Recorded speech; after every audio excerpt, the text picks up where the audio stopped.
Good evening. Good evening to all of you who are gathered here today. We want to first thank God for the privilege and the strength. And I want to thank all of the rabbis who are here, Rabbi Pressner, Jacobs, Rabbi Friedman, who used to be a part of a group called the Rabbi, the Imam, and the Preacher over in Durham. This may turn up just a little bit to Rabbi Dina, my good sister and friend, to all of you gathered here, to the North Carolina NAACP, and all the North Carolina NAACP folks, stand up.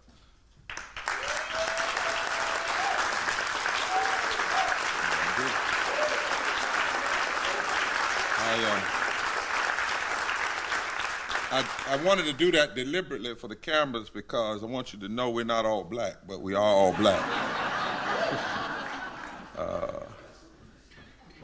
I also, in his absence, our president, Cornell Brooks, I was a part of the team.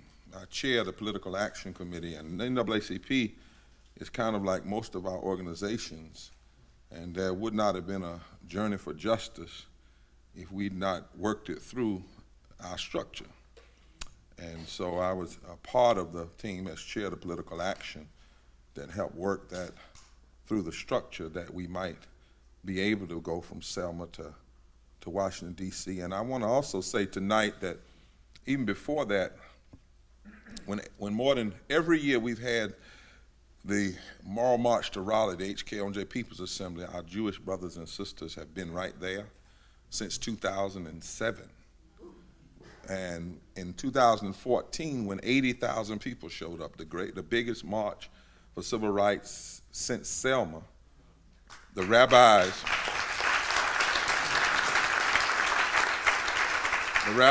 carried a Torah, and the Muslim friends carried a Quran, and Christians carried a Bible, and others carried their book of faith, and they were all there in the South, walking together. And every time we had Moral Monday, rabbis were there, and rabbis went to jail right here in North Carolina, believing that we would indeed one day part this sea of oppression and see victory when it comes to dealing with voting rights and so many other things. Why do I vote? I vote because I was born in 1963, August 30th, 2 days after the March on Washington. I often tell Dr. Spearman, the joke in my family was, I said, wait a minute, hold up, let's see what happens. And then on the 28th, and then I was born. But I think about that often now. My mother served in the Civil Air Patrol. Some of you may be old enough to remember that. My father served in World War II. My mother was trained at Blaine College of Business in Indiana. She was a trained concert pianist. She worked in the government.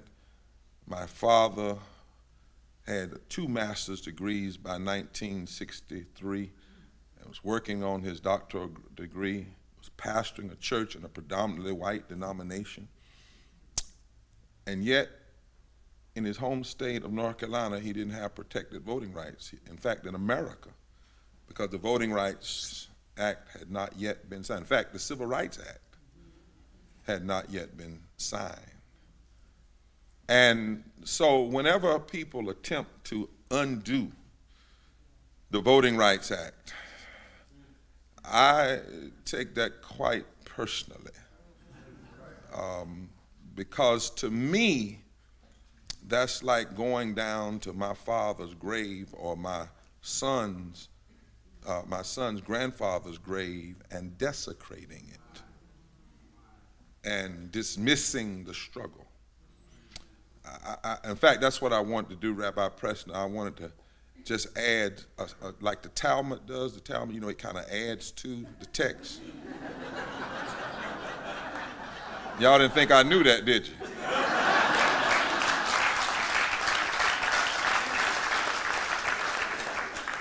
It's an interpretation, sometimes an added interpretation. So I want to add just a slight interpretation to the history you repeated when you say that the Voting Rights Act was drafted in your office. I'd like to just suggest that the Voting Rights Act was drafted in the blood of those who came from Selma to Montgomery, from Swanner, Chain, and Goodman, and it was transcribed from blood to paper.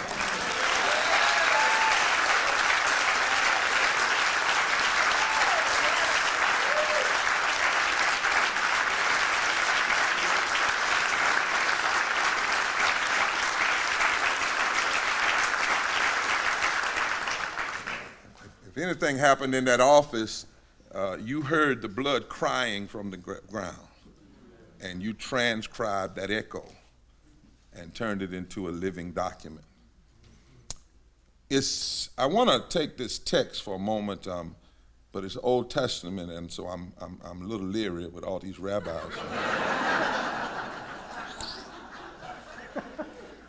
But it says, I'm going to take a little risk. In the and then it's in the Message Bible. It's not, my Hebrew is kind of off tonight. A long time since seminary, but in the 30th year, in the 4th month, on the 5th day of the month, I, Ezekiel, was among the exiles by the Chebar Canal. This is the Message Bible. The heavens were opened, and I saw a vision of God. And on the 5th day of the month, the word of the Lord came to me in the 5th year of the exile of King Jehoiakim. Ezekiel, the priest, the son of Buzi, or Buzai, in the land of the Chaldeans by the Chebar Canal, and the hand of the Lord was upon Ezekiel there. It's always struck me that God initiates this conversation. God does. In the midst of all the noise of oppression, in the midst of the popular propaganda justifying injustice, in the midst of the gloating and the bragging by those committed to the politics of greed and exploitation, in the midst of formulas of religious construction being used to wrongfully consecrate meanness and inhumanity to man and woman, God initiates a conversation. Let's start with Ezekiel. God initiates it, and he initiates a call. And that says to me, Paul, that whenever oppressive forces think they have won, think they have all the political power and all the resources, and they think they have taken all the hope and faith from people who believe, God still retains authority to initiate a call and a conversation and get people together that other folk didn't expect to come together. And God tells Ezekiel, and what you were doing a minute ago, Rabbi Jacobs, what we would call in my Pentecostal background, setting the preacher up. In other words, you confirmed what the Lord gave me when you were talking about speaking up, because God tells Ezekiel to speak up. He says, first I want you to go lay down and experience what the people are experiencing. But I don't just want you to do that just for some glorified personal charity. I want you to go there and feel it, so when you speak about it, it's real. I want you to stand up and speak prophetically. The odds are against you. You're in a foreign land. It looks like the forces of injustice have more money. But I need you to raise a voice that is contrary to the voice of oppression, hate, and injustice. In other words, somebody ought to say something. Somebody. Ezekiel's call and its meaning for us today is just that. The old preachers in my community used to tell us young preachers, if you're going to preach, be ready to preach in season and out of season, when it's popular and when it's not. In fact, don't even put on the stole or the robe or the title if you're not willing to preach regardless. Preach when people are with you, but preach when they're not with you. Preach when it's politically acceptable, but also preach when it's not. Preach anyhow. And that reminds me of this story of a pastor who picked up a guy who was an alcoholic, and he was kind of drunk, and the pastor wanted somebody to go fishing with him. So he picked this guy up, and the guy got in his car, and the pastor hit a bump, and the guy started cussing.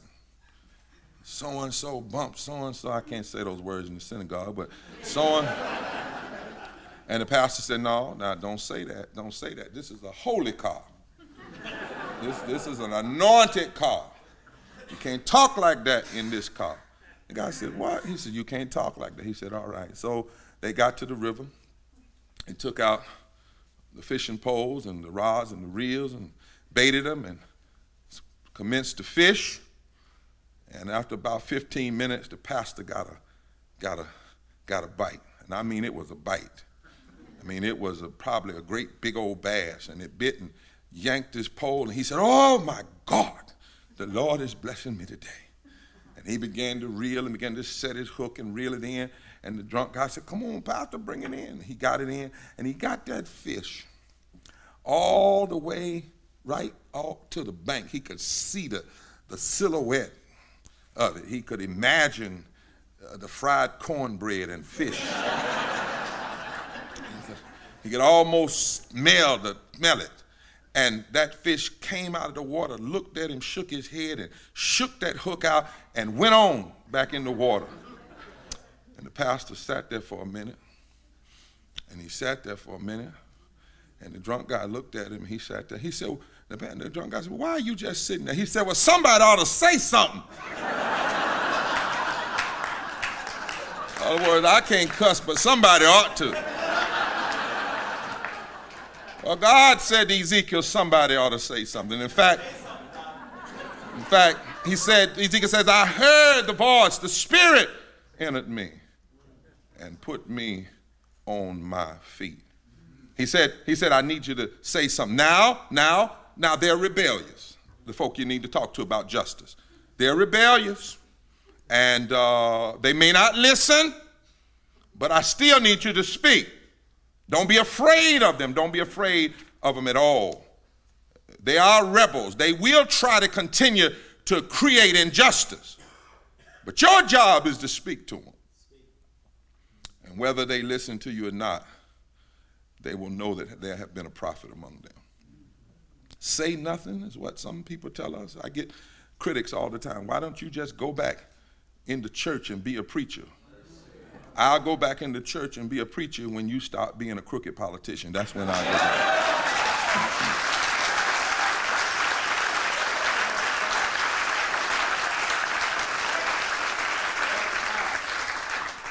back. It's a form of pastoral malpractice to see your people being hurt, and then you hide in the sanctuary and just say, pray. We can't see injustice and say nothing. We can't see systemic poverty and say nothing. We can't see religion being used as a tool of hate and say nothing. We cannot see injustices and see nothing. We cannot, you're right, Donald, you're right, Reverend Matthew, we cannot see having to fight the same battles that our foreparents fought and not say anything. We have to engage in the risky business of debate with the most powerful forces of our day. We are not allowed to enter into a depressive silence or just go along with wrong and injustice. There must be a dissenting voice in every age. As Walter Wink said from Union, somebody in every age has to name the powers in order to redeem the powers. We're not allowed to check out just because Fox News has the microphone and they paid for it. We are not allowed to stand down and retreat. Son of man, stand on your feet. Son of woman, stand on your feet and speak. How else will folk know they're wrong unless there is a counter argument in the public square. Howard Thurman put it like this. He says in his book, Jesus and the Disinheritors, he says, where do we stand and who we speak for are the two questions for the faithful in every age.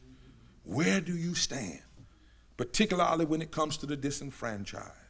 And so, rabbis, you are right to remind us of this prophetic work, this prophetic methodology that the word of God about justice and love is for the public discourse. I've had some folk ask me, when are you going to preach the gospel and stop preaching about social things? I said, the gospel is social.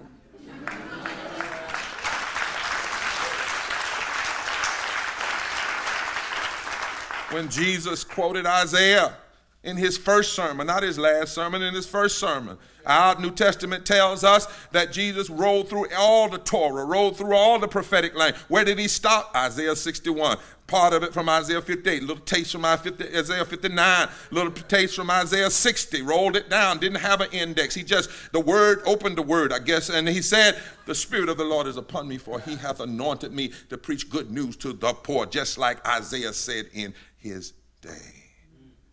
And so our speech is not promised, however, instant receptivity. And sometimes I recognize some people will not receive it at all. But we cannot judge the success of our prophetic utterance based on public opinion polls. We have to know somehow down in ourselves that the power of life and death is still in the tongue.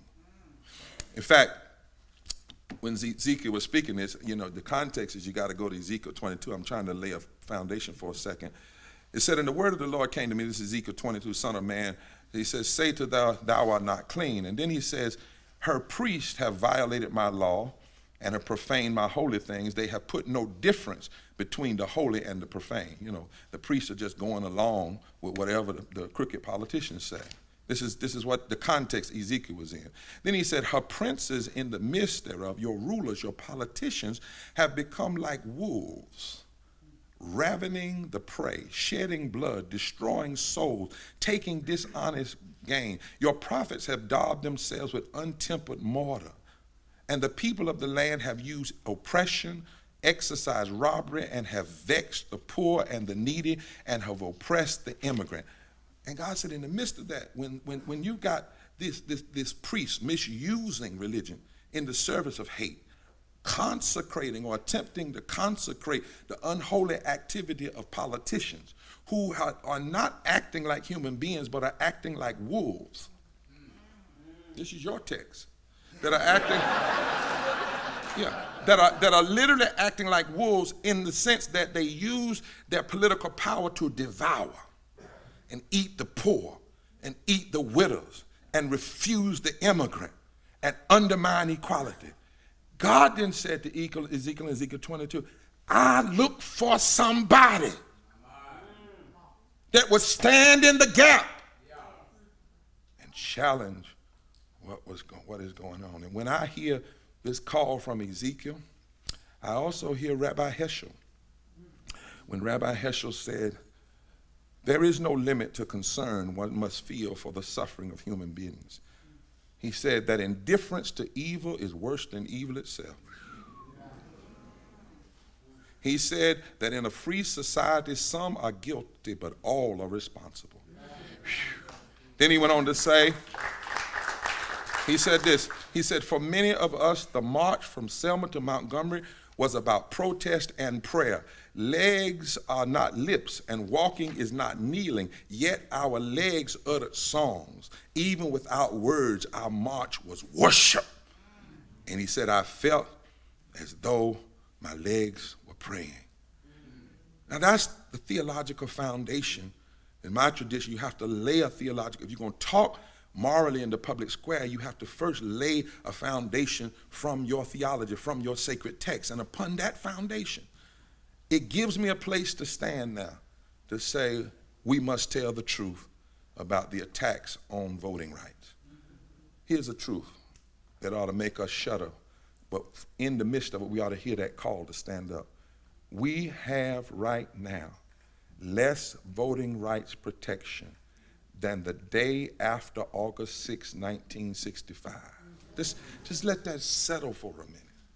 That the Attorney General from North Carolina, whose daddy fought in the Civil Rights Movement, who pastored White Rock Baptist Church some 30-some miles from this very spot, Loretta Lynch, as the first black woman, while we celebrate that, has less power to enforce the Voting Rights Act than the Attorney General had August 7, 1965, the day after the Voting Rights Act was first signed into law.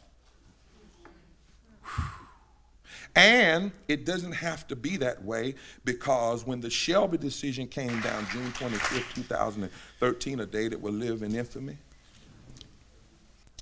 the courts did something very strange. First of all, the decision was 5-4. It wasn't a unanimous decision like the Brown versus Board of Education decision. It was a 5-4 decision.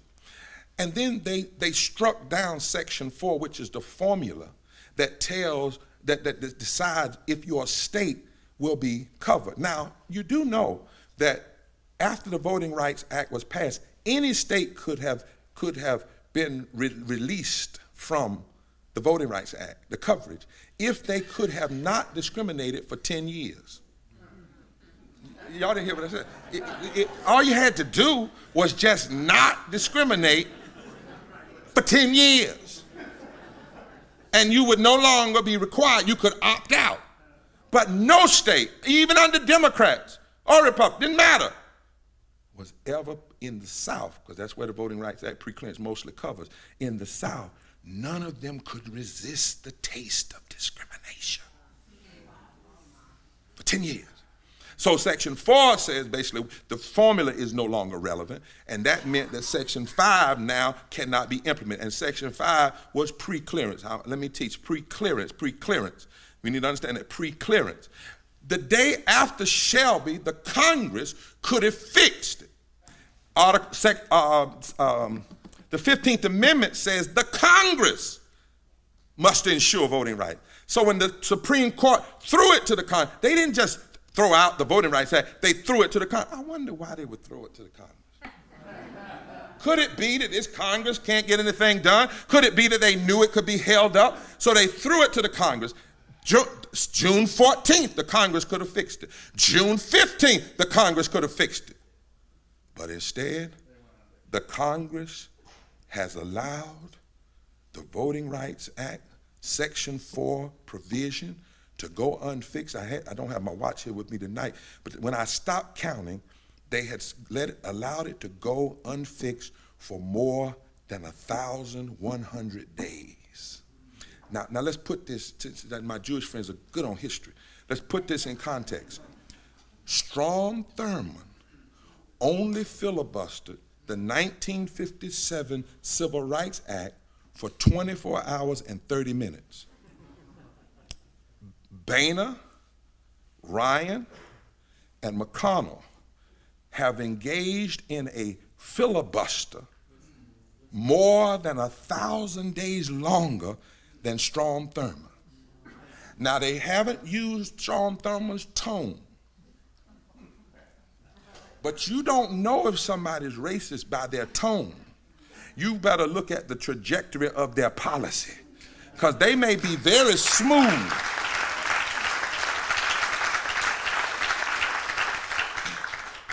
More than 1,000 days. They've refused to fix it. And what happened? We saw, as folks have already said, states just began to open up voter suppression. 22 states with new restriction. But what you should know is that 18 of them were passed entirely through legislative bodies controlled, and this is not partisan, this is history. It's a fact from a certain party. But also, I mean, I'm a political scientist, so I'm just repeating.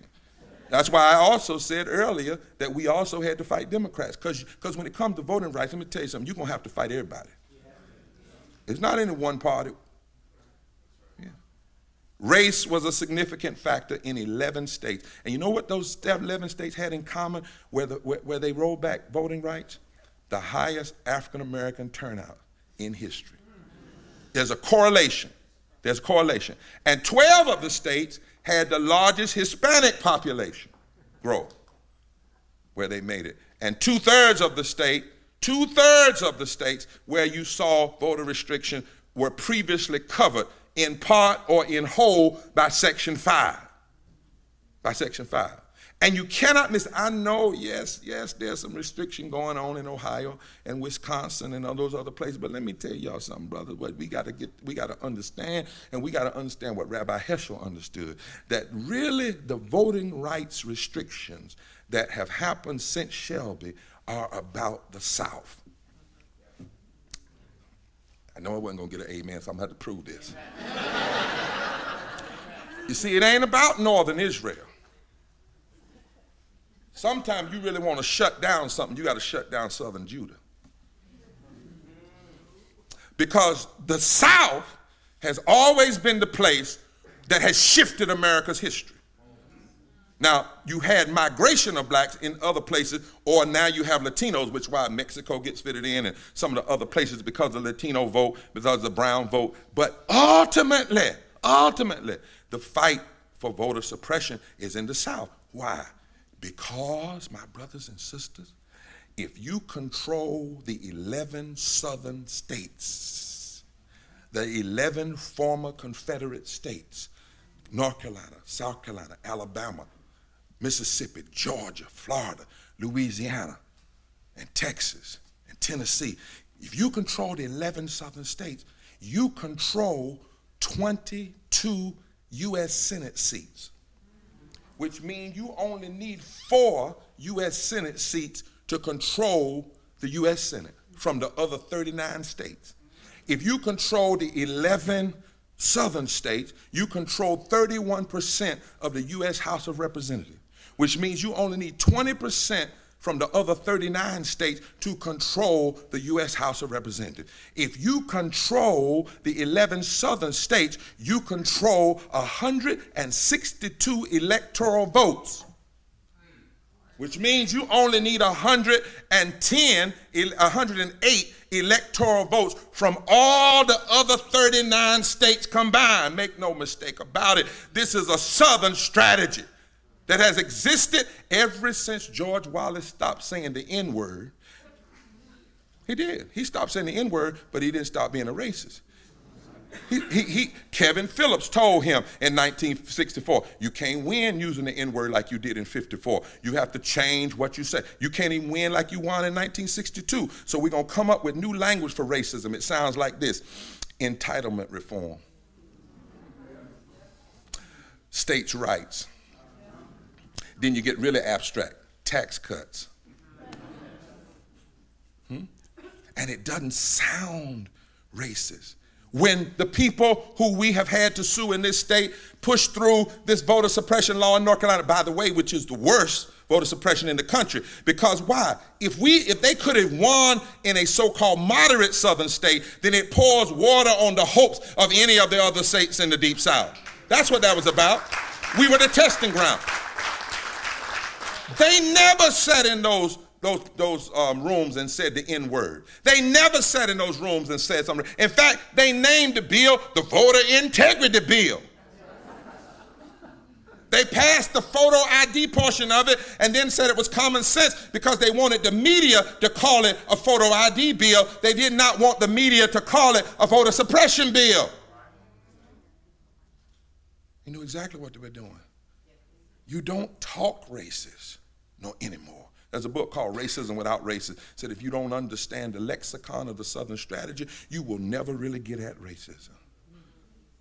Because you got to look at the policy and the impact of the policy. But also, voter suppression is a form of sin because it suggests it's all right to challenge the imago Dei, the image of God in every human being. What do I mean by that? You can only vote if you're a person. So if you suppress my vote, you suppress my personhood. Which means if you suppress the vote, you are also engaging in self-worship. And if you're engaging in self-worship, you're engaging in idolatry. And if you're engaging in idolatry, you're engaging in the number one sin in all of Scripture, self-worship. And so we've got a real situation on our hands. The courts have found in North Carolina, 3 years we had to fight, Rabbi Jacobs, 3 years. If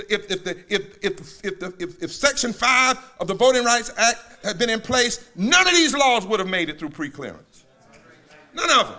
But once they removed preclearance, then we, the advocates, we had to pay or find a way to prove our own voting rights, because no longer does the government pre-clear. We had to raise all kind of money. If it wasn't for folk like Pender Hare and Irv Joyner and Al McShirley and Caitlin Swain and Adam Stein and a host of other lawyers and a law firm out of D.C. A law firm that came in pro bono. And they were betting that we weren't going to be able to wage the fight. I know I'm being a little long, but just give me a moment, because this stuff, I haven't preached since this happened. I got to get it out. I got to tell the nation. Listen, they were betting because they had our money.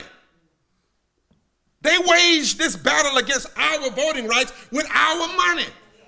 They took your money, $5 million of your money, and used it to hire lawyers to take away the rights and the voting rights of African Americans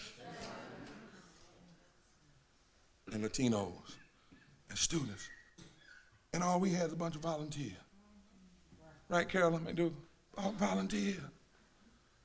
And a hope and a prayer that if we started a fight, somebody would come help us. That's all we did. We didn't know God's Spirit. We said, but if we just start a fight, maybe somebody will come. We just stand up, Ezekiel. And then we fought 3 years. And you know, in North Carolina, Rabbi, and those of you across the nation, it wasn't that they were blocking us from getting same-day registration. They were taking same-day registration after it had been used in 3 election cycles. After the African-American vote went to 70%, more than any time in the history of America except during Reconstruction in 1868 to 1880. Think about that. And the whole language of fraud did not begin to happen until black folks started voting. Huh? Have you ever noticed that black people have never called other people fraudulent? We just wanted our right. We never went around and said that, even though we knew fraud was going on back in the days of the Klan and Jim Crow, but we never called people fraud. We just said, do right, give everybody the right to vote. They knew. See, President Obama, I'm doing this because y'all are national. Y'all gonna move around. I'm just a country preacher. I want you to get the story right. Obama, the president, did not win North Carolina in 2008.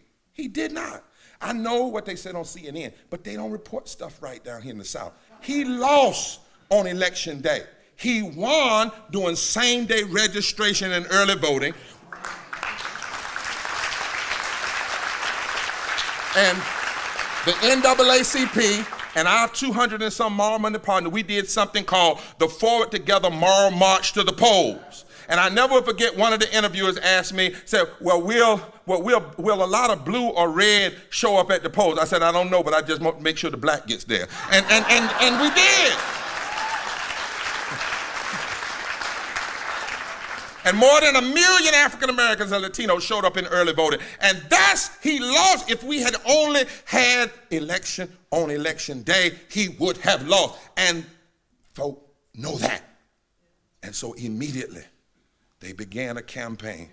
It's not an old new campaign. It's as old as Deconstruction in the 1800s. It's as old as the white Southern strategy of the 1960s, 70s, and 80s that continues today to deconstruct the voting patterns. Because they know that right now, if you register 30% of African Americans in every southern state that I just named, and if they vote with progressive whites and Latinos, the solid South is broken open. Those 11 states can no longer be held. And if you free up those 11 states, you free up America. That's what they know. And the question is, do we know it? I want to tell you why it was right for you to come to North Carolina.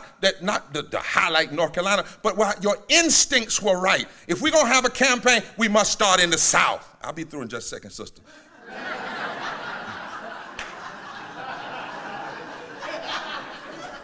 But why you also have to understand, that the court found a few weeks ago, and they didn't find it one time. They found 2 times in the last 2 weeks. The first time was on the voter suppression, and they did not find disparate impact. Come here, sister. Come here. I want to show you something. Disparate impact is when I hit you. Oh, excuse me. I didn't know what I was doing. That's disparate impact. This is intentional. Oh, I'm not.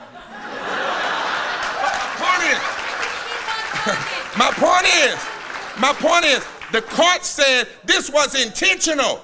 It was no mistake. This was deliberate. It was planned. It was systemic. It was surgical. It was sinister. It was cynical.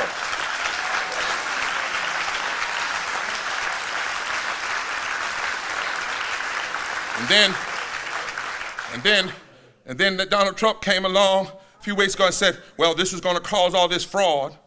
He hadn't even read the case.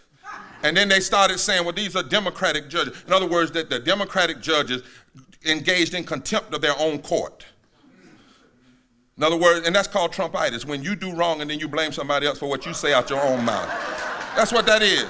But the second case came right back the next week and said they were guilty of creating apartheid gerrymandering redistricts.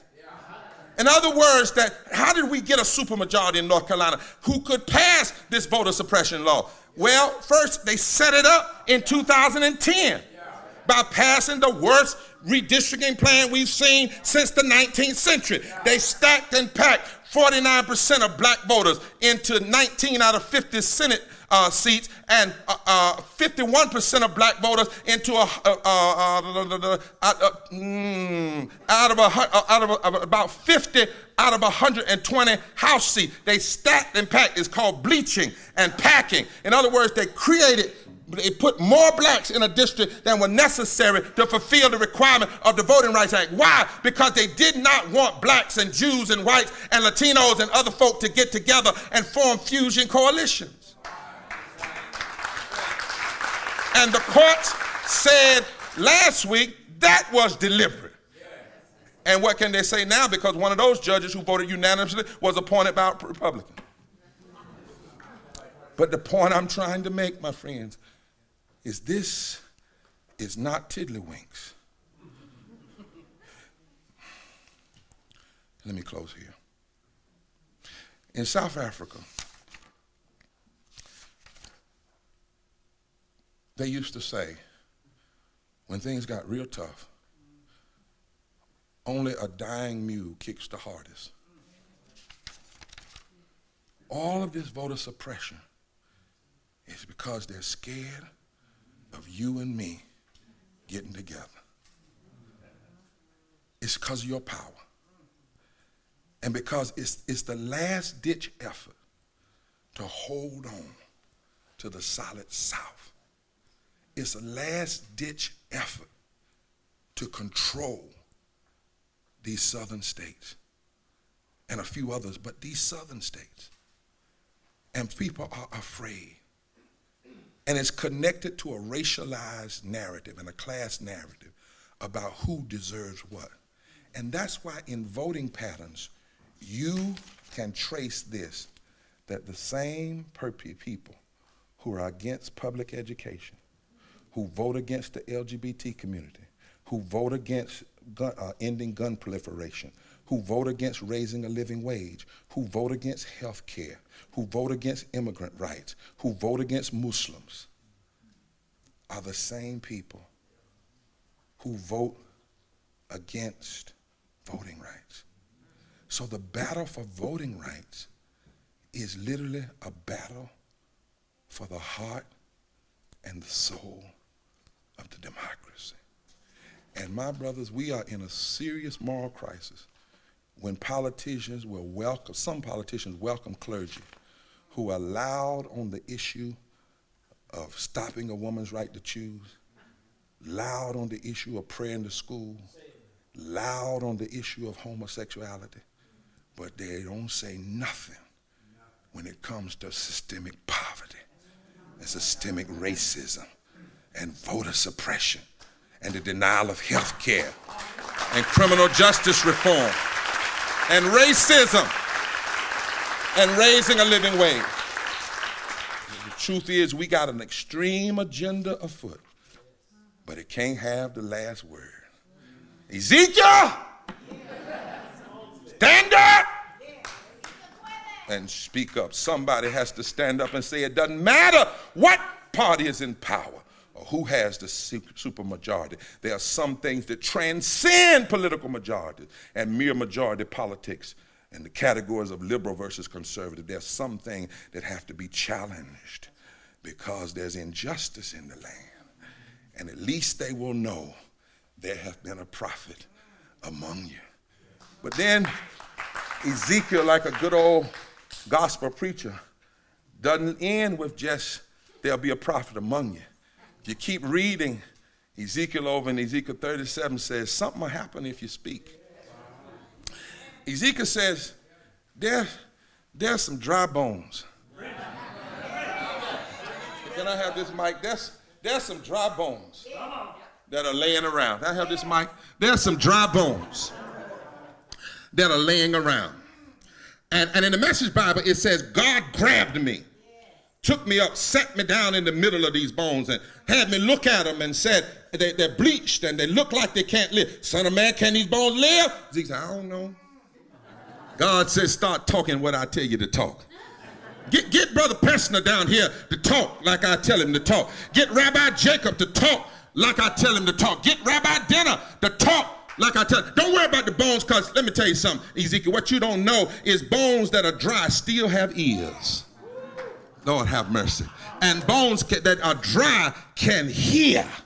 And the Bible says that Ezekiel began to prophesy to the bones, and the bones stood up. Could it be, help me, rabbis, could it be that these bones represent people that have been bruised and battered and beaten down by the oppressive forces of this world? Could it be that these bones are people who have seen the forces of injustice win time and time again? Could it be that these bones represent people who've had the spirit and the life taken out of them by the constant battering of language and actions and the hate and the injustice? Could it be that dry bones are those who are poor, who've been told that their poverty is their own fault? Dry bones, children among us who've been discounted and criminalized because of the color of their skin. Dry bones, the sick who have heard mean politicians take health care for themselves but then not give it to people who are sick that elected them. Dry bones, dry bones. Could it be that the dry bones are workers that have been beaten down by the anti-union forces and corporate greed? Could it be the dry bones are immigrants who've been called aliens and vilified in a land of immigrants? Could it be the dry bones are gay people who've been told in so many ways that they don't matter? Could it be that the dry bones are African Americans who see mean and power-drunk politicians working to take us backwards rather than forward, no matter what the blood of the martyrs has said? Could it be that there are dry bones laying around, but those dry bones are also the victory? Could it be that if all of us start saying the same thing, the dry bones will hear? And the dry bones will get up? Could it be, I need you to come up here, Brother Spearman. Could it be, come on, Brother Spearman, if you start preaching to the dry bones, stand right there. Could it be, Paul Anderson, if you start preaching to the dry bones? Could it be, Carolyn McDougall, if you start preaching, come on, to the Marlboro? Could it be, Jimmy Hawkins, if you start preaching to the dry bones? Could it be, Tyler, if you start preaching to the dry bone? Could it be Sylvia? Could it be Sylvia if you start preaching to the dry bones? And could it be Rabbi Jacobs? You start preaching to the dry bone? Could it be Sister Dina? You start preaching to the dry bone? Could it be Rabbi Pessner? You start preaching to the dry bone. Could it be, brother? Since Fred ain't here, come on, you start preaching. Come on, to the dry bone. Could it be? Could it be? And could it be if you hold hands? If you hold hands and you start preaching? Could it be, Pico, if you start preaching to the dry bones? Could it be if all of y'all grab hands and say the same thing? Could it be if you'll just preach? The bones will hear. They'll get up. And then you step back and God blows on them. And could it be that there will be a generation that will come that will say of you, you dared to speak to the dry bones. When you spoke, God blew his spirit and you changed the world and you taught everybody for ages to come that when we all get together, when we all get together, when we all get together, what a day, what a day, what a day of justice it will be.